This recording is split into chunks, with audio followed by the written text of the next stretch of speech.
Gold hub తాకట్టులో ఉన్న బంగారాన్ని విడిపించి కొనబడును. అదే రోజు ఆన్లైన్ ధరకు కొని డబ్బులు ఇవ్వబడును. నమస్తే, వెల్కమ్ టు అవర్ ఛానల్. నేను మీ ప్రియాంకర. ఈ రోజు మనతో పాటు ప్రముఖ పొలిటికల్ అనలిస్ట్ అంకమరావు గారు ఉన్నారు. వారితో మాట్లాడదాం. నమస్కారం సార్. నమస్తే సార్, ఏపీలో తమ పార్టీలు తమ అదృష్టాన్ని పరీక్షించుకోవడానికి ఇంకా 10 రోజుల సమయం మాత్రం ఉంది. ఈ నేపథ్యంలో ఇటు టీడీపీ కూటమి కావచ్చు, అలానే వైఎస్ఆర్సీపీ కూడా తమ మేనిఫెస్టోని రిలీజ్ చేశాయి.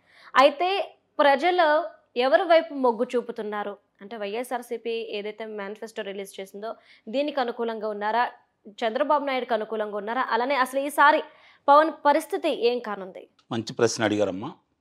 ఈరోజు సహజంగా ఎలా ఉంటుందంటే, ఆకలితో ఉన్న వ్యక్తికి పచ్చడి, ముద్దపప్పు, అలాగే అన్నం, కాస్త మజ్జిగ పోస్తే కడుపు నిండా సంతోషపడతాడు. అట్లా 4 రోజులు అలవాటైన తర్వాత వేరే వాళ్ళు వచ్చేసి ఇక్కడ బాగా పనిచేస్తున్నాడు, ఇతను నిలదొక్కుంటున్నాడు. 4 రోజులు అయిపోయిన తర్వాత వేరే అతను వచ్చేసి నేను దాంతోపాటు ఒక తీపి పెడతాను, అంటే ఒక లడ్డు పెడతాను, ఒక గారె పెడతాను, పులిహార పెడతాను, నెయ్యి వేస్తాను, సాంబార్ పోస్తాను, గడ్డ పెరిగేస్తానని చెప్పంలోనే సహజంగా ఆశపడతాను. నిజమే, చేయొచ్చేమో, ఈయనే చేశాడు ఇట్లా, ఆయన చేయొచ్చేమని చెప్పని. ఆంధ్ర రాష్ట్ర ప్రజల పరిస్థితి కూడా అట్లానే ఉంది. ఇప్పుడు అధికారం వచ్చిన తర్వాత ఈయన ఏం చేశాడు, ఒట్టి పచ్చడేస్తున్నాడు, మజ్జిగ మాత్రమే పోస్తున్నాడు, అన్నం కూడా సగమే పెడుతున్నాడు. ఏందయ్యా అంటే అది అంతే అని చెప్పని మాట్లాడుతూ ఉన్నారు. అంటే ఈరోజు పరిస్థితి ఎలా ఉంది అంటే, ఆంధ్ర రాష్ట్రం అప్పుల్లో ఉన్న ఆంధ్రప్రదేశ్కి ముఖ్యమంత్రిగా బాధ్యతలు చేపట్టిన చంద్రబాబు నాయుడు గారు 5 సంవత్సరాల్లో రైతులను ఆదుకున్నాడు. రైతులను ఏ విధంగా ఆదుకున్నాడు అంటే, ఆయన భూసార పరీక్షలు చేశారు. ముఖ్యంగా రైతుకు కావాల్సింది విత్తనాలు సగం ధరకే, మంచి నాణ్యమైన విత్తనాలు సగం ధరకే అందించారు. అలాగే ఏదన్నా పంటకి ప్రకృతి సహకరించకపోతే, గిట్టుబాటు ధర లేకపోతే మిర్చికి నాకు తెలిసినంతవరకు రమారమి క్వింటాలకి 1000 రూపాయల నుంచి 1500 రూపాయలు అదనంగా కొనిపెట్టాడు ఆయన. అలాగే రైతులకి ట్రాక్టర్లు ఇచ్చారు, వ్యవసాయ పరికరాలు ఇచ్చారు, అలాగే తైవాన్ ఇంజన్లు ఇచ్చారు. ఇవన్నీ కాకుండా ఒక రైతు బ్యాంక్కి వెళ్ళి రుణం తీసుకుంటే, 1,00,000 రూపాయలు కనుక రుణం తీసుకుంటే ఒక్క రూపాయి కూడా, అంటే 1 పైసా కూడా వడ్డీ పడకుండా మార్చి 31వ తారీఖులోపు కనుక 1,00,000 రూపాయలు కడితే వడ్డీ లేని రుణాన్ని అందజేశాడు. అలాగే 3,00,000 రూపాయలు తీసుకుంటే అదే రైతు 25 పైసలు వడ్డీయే, ఈ మిగిలినంతా ప్రభుత్వమే భరాయించింది. ఇలాంటి అవకాశం ఆ రోజు రైతుకి, అంటే ఉచితాలనేవి కాకుండా రైతు నిలదొక్కోవడానికి కావాల్సినవన్నీ ఆ రోజు ఇవ్వడం కూడా జరిగింది. అలాగే ఎన్నికల ప్రణాళికలో భాగంగా ఆ రోజు ఆయన ఇచ్చినటువంటి హామీ ఏందంటే, రైతు రుణమాఫీ చేస్తా అన్నాడు.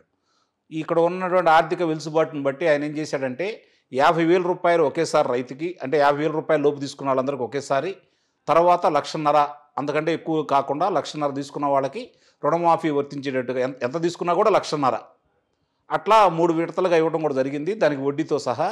కానీ మిగిలిన డబ్బులు కూడా ఆయన, అంటే ఆ వెలుసుబాటు లేక దాన్ని సమకూర్చుకొని ఎన్నికల ముందు ఇద్దామనుకునేసరికి ఎన్నికల నిబంధనలను అమల్లోకి రావటం, ఆ రోజు వచ్చిన ఎల్వి సుబ్రహ్మణ్యం గారు మోకాలడ్డేయటం, వీళ్ళందరూ కూడా చేయటం, దాన్ని ఆపేయటం కూడా జరిగింది.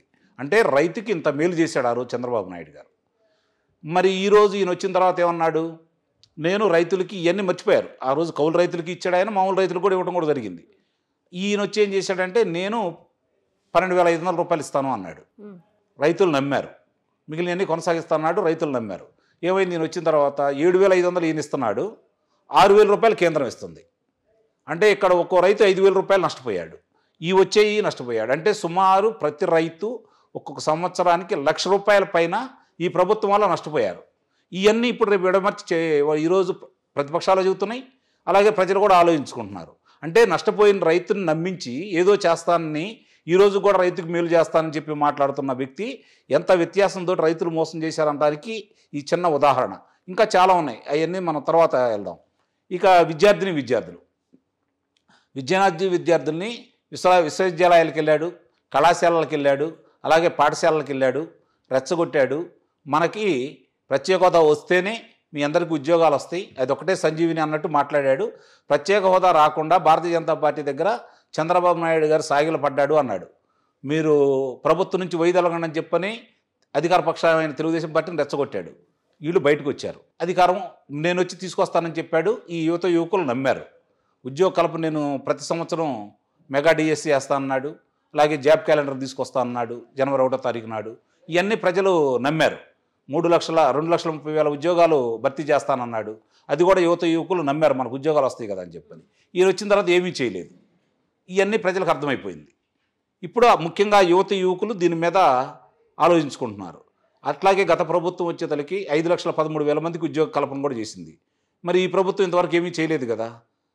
ఇవన్నీ కూడా యువకులు ఆలోచించుకుంటున్నారు. ఇప్పుడు ఆ రోజు అతను కలిసి మొగ్గు చూపిన వాళ్ళు ఈరోజు వాళ్లే కాకుండా వాళ్ళ తల్లిదండ్రులను వాళ్ళ బంధువులను కూడా ఈ ప్రభుత్వం చేసిన మోసాన్ని ఎండగడుతూ ఈరోజు అంటున్నారు. ఇప్పుడు తెలుగుదేశం ప్రభుత్వం 20 లక్షల మందికి 5 సంవత్సరాల్లో ఉద్యోగ కల్పన చేస్తానని చెప్తుంది కాబట్టి నిస్సందేహంగా విశ్వసిస్తారని అయితే నేను భావిస్తున్నాను. ఎందుకంటే గతంలో వచ్చిన పరిశ్రమలు అవన్నీ చూసుకుంటున్నారు కాబట్టి. ఇక ముఖ్యంగా అన్నిటికంటే చాలా ముఖ్యమైన అంశం ఏంటంటే మహిళలు.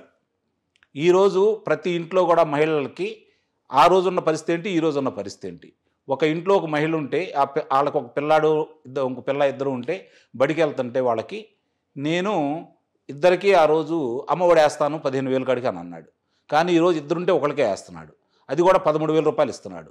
2,000 రూపాయలు దాంట్లో కోతలు విధించేశాడు. మరి గతంలో తెలుగుదేశం ప్రభుత్వం ఏం చేసింది, ఎంతమంది పిల్లలు ఉండా వాళ్ళకి ప్రభుత్వంలో చదువుకున్న పిల్లలందరికీ కూడా ప్రభుత్వమే భరాయించింది. ఫీజు కట్టే పని లేదు. బట్టలు ప్రభుత్వం ఇచ్చింది, పుస్తకాలు ప్రభుత్వం ఇచ్చింది, సైకిళ్ళు ప్రభుత్వం ఇచ్చింది, వాళ్ళకి బూట్లు ఇచ్చింది, సాక్సులు ఇచ్చింది. ఈయన మాత్రం అమ్మఒడికి వేసేస్తున్నాడు. ఆ డబ్బులు ఏం చేస్తున్నారో ప్రజలందరికీ తెలుసు. ఈరోజు ఓ చేత్తో ఇస్తున్నాడు, ఓ చేత్తో తండ్రి ద్వారా ఆ రోజు మద్యపాన నిషేధం అని చెప్పని మహిళలను నమ్మించేసి మద్యపాన నిషేధం చేయకుండా ఈరోజు విపరీతమైన అధిక ధరలలో అమ్ముతూ ప్రజల దగ్గర నుంచి నాకు తెలిసి ఒక కుటుంబాన్ని ఈ 5 సంవత్సరాల్లో 2 లక్షల రూపాయలు అదనంగా మద్యం మీదే లాగాడు. అంటే ఈ 4 మేలు చేశాడా, కీడు చేశాడా, ఇది ఆలోచించుకుంటున్నారు ఈరోజు. ముఖ్యంగా మహిళలందరూ కూడా ఈ మద్యపాన నిషేధం, అలాగే విద్యుత్ ఛార్జీలు పెంచటం, పొరపాటున ఈ అమ్మఒడి పథకం కింద ఎవరన్నా ఉంటే వాళ్ళు 200 యూనిట్ కంటే అదనంగా కనుక వాడుకుంటే ఆ పథకాన్ని ఆపేస్తున్నారు కదా. ఇవన్నీ మహిళా తల్లులు ఈరోజు గుర్తించారు కాబట్టి వాళ్ళలో చైతన్యం వచ్చింది. దీనికి తోడు ఆంధ్ర రాష్ట్రానికి ఈరోజు రాజధాని ఏది, అమరావతి రాజధాని అని చెప్పని చంద్రబాబు నాయుడు గారు కల్పించారు. ఎక్కడైనా సరే ప్రపంచవ్యాప్తంగా ఇంతవరకు రక్తపాతం జరగకుండా, ఒక రక్తబొట్టు చిందకుండా 4 ఎకరాలు ఎక్కడన్నా సమీకరించారా ఏ ప్రభుత్వం అయినా సరే? 33,000 ఎకరాలు ఒక వ్యక్తి మీద నమ్మకంతో వాళ్ళు ఇచ్చారు రైతులు. మరి అలాంటి రైతు రాజధానిని నువ్వు అమరావతి రాజధాని నేను వస్తే కొనసాగిస్తాను, ఇక్కడ ఇల్లు కట్టుకుంటానని నమ్మించేసి ఈరోజు ఆ రాజధాని లేకుండా చేసి ఆ రాజధాని రైతుల్ని అన్యాయంగా వాళ్ళ మీద, ముఖ్యంగా మహిళలకి, వాళ్ళ నిజంగా ఒక అమ్మాయి అయితే గర్భిణీ కూడా పోయింది, బూటుకాలితో తన్నారు ఆ గర్భం మీద. మరి ఇవన్నీ చేసి ఇంత దాష్టికం చేసిన తర్వాత ఈరోజు రాజధాని లేకుండా చేసి 3 రాజధానులు చెప్పి నాటకం ఆడి ఎంతోమంది ఆత్మహత్య చేసుకోవడానికి కారణమయ్యి దాన్ని అక్కడ పనులు కొనసాగించకుండా నిర్మానుష్యంగా చేస్తూ ఈరోజు కావాలని ఒక కులాన్ని ఆపాదించేసి మిగిలిన వాళ్ళందరూ రెచ్చగొట్టి నువ్వు లబ్ధి పొందావు. కానీ ఆ మహిళా తల్లులు చేసిన రైతు పోరాటం వల్ల ఈరోజు భారతదేశ వ్యాప్తంగా కాకుండా ప్రపంచవ్యాప్తంగా కూడా ఈ అమరావతి ఉద్యమం అనేది ప్రజలందరికీ స్థిరస్థాయిగా నిలిచిపోయేలాగా వాళ్ళు ఉద్యమం చేస్తున్నారు శాంతియుతంగా. ఇది బాగా గుర్తుపెట్టుకోవాలి, శాంతియుతంగా వాళ్ళు ఈ రోజుకి కొనసాగిస్తూనే ఉన్నారు. ఇవి ఈరోజు ఆలోచించుకుంటా ఉన్నారు. అధ్యాపకులు కావచ్చు, ఉపాధ్యాయులు కావచ్చు, ఉద్యోగస్తులు కావచ్చు. ఈరోజు వాళ్ళకి ఏం చేస్తానన్నావు, అన్నిటికీ వాళ్ళ కోతలు పెడుతున్నావు, చివరికి వాళ్ళ డబ్బులు కూడా వాడుకుంటానే ఉన్నావు. వీళ్ళందరూ ఒక ఎత్తు అయితే నీకు సంబంధించి నిన్ను నమ్మి నీ కోసం మేలు చేసినటువంటి ఎస్సీలకి, బీసీలకి నువ్వు చేస్తున్నటువంటి న్యాయం ఏంటి? ఎస్సీలకు సంబంధించి ఈరోజు వాళ్ళ మీద ఎన్ని దాడులు జరిగినాయి, ఎంతమంది చనిపోయారు, ఎంతమందిని మీరు చంపేశారు. అలాగే మైనార్టీలకు సంబంధించిన అబ్దుల్ సలాం గారు కావచ్చు, ఈ చాలామంది ఒకళ్ళ నుండి వాళ్ళందరూ ఎందుకు ఆత్మహత్యలు చేసుకున్నారు, ఇవన్నీ కూడా ఇప్పుడు వాళ్ళందరూ మాట్లాడుకుంటా ఉన్నారు. దళితులకు వచ్చేతలకి 27 పథకాలు గత ప్రభుత్వం, తెలుగుదేశం ప్రభుత్వం ఇచ్చింది. మీరు రాంగలోన అవన్నీ రద్దు చేశారు కదా. ఇప్పుడు వాళ్ళకి మేలు చేశారా, కీడు చేశారా? బెస్ట్ అవైలబుల్ స్కూల్స్ ద్వారా వాళ్ళకి నాణ్యమైన విద్య అందిద్దామని చెప్పని నారాయణ లేకపోతే చైతన్య అలాంటి పాఠశాలలో చదివిస్తూ ఉంటే నువ్వు వచ్చే దాన్ని రద్దు చేసావు కదా. మరి నువ్వు వాళ్ళకి మేలు చేసావా, కీళ్ళు చేసావా? వాళ్ళ కోసం నువ్వు విదేశీ విద్యా కానుక కూడా రద్దు చేసావు కదా అంబేద్కర్. చివరికి ఆయన పేరు కూడా మార్చి నీ పేరు పెట్టుకున్నావు కదా. ఇవన్నీ వాళ్ళు ఆలోచించుకోవట్లేదు, నాకు ఓట్లు వేస్తారని చెప్పని ఆయన భ్రమపడతా ఉన్నాడు. ఇప్పుడు తెలుగుదేశం పార్టీ ఇచ్చిన ఎన్నికల విధి విధానాలకు సంబంధించి వాళ్ళు ఇచ్చిన హామీలు, మొన్న ఆయన ప్రకటించిన హామీల గురించి బేరీజ్ వేసుకుంటా ఉన్నారు. కాబట్టి ఎవరికి ఓట్లు వేయాలి ఏంటి అనే ఒక నిర్ణయానికి ప్రజలు వచ్చున్నారు. కూటమికి రోజు రోజుకి ప్రజాదరణ పెరుగుతూ ఉంది. దాన్ని ఇంకొంచెం విస్తృతంగా వీళ్ళు జనంలో తీసుకెళ్తే ఇంకొంచెం విజయం లభిస్తుందని అయితే నేను భావిస్తాను. Right, thank you so much sir.